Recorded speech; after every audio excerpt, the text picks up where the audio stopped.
Good afternoon. Today is December 29th, and sorry for the video. My Mac is on the fritz. I spilled coffee all over it, so I have to do things via phone and iPads and stuff. But this is really quick. If what I'm reading is true, everybody in America needs to be very, very worried, because it appears the U.S. Supreme Court ruled 8-1 that the police can use evidence obtained in an unlawful search of a vehicle. And I'm going to pull up I'll show you the article because it'll make more sense.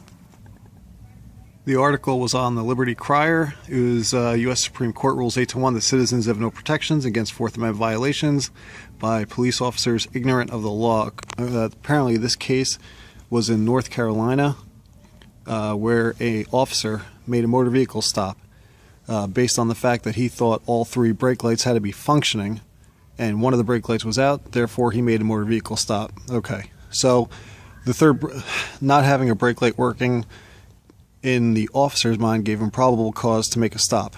Okay, that being said, he went ahead, made the stop, asked for consent to search the vehicle.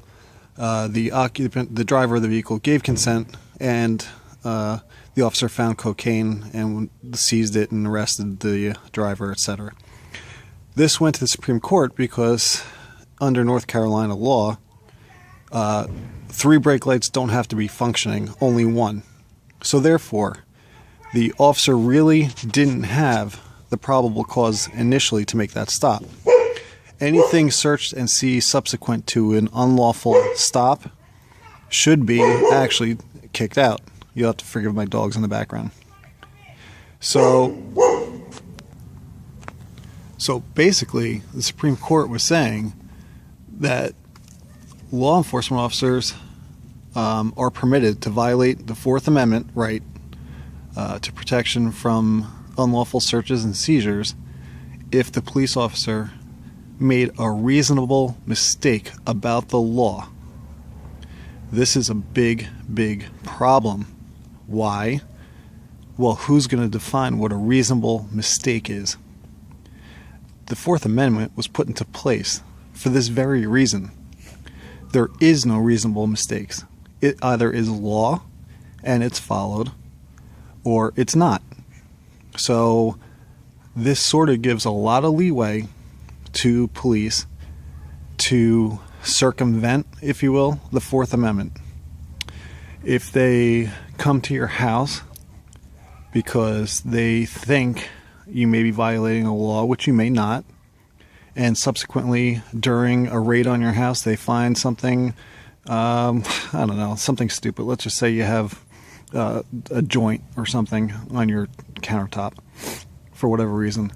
Well, if the initial raid was illegal or unlawful, then anything they collect should be tossed out. You should not be able to get prosecuted based on the things they find.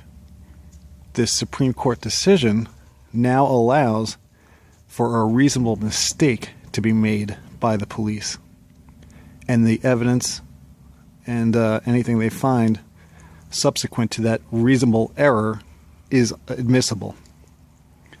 I can't believe that the Supreme Court went ahead and said, yeah, this is constitutional, because it's clearly not. So I don't know where this is going. I just found this out. So I will be following this, updating, and I will try and post a link. I'm doing this from a phone, so I apologize again. But this is very, very thin ice we're treading on to a police state. In fact, it's about as close as it comes. So I hope everybody's aware. All right, heads up, guys.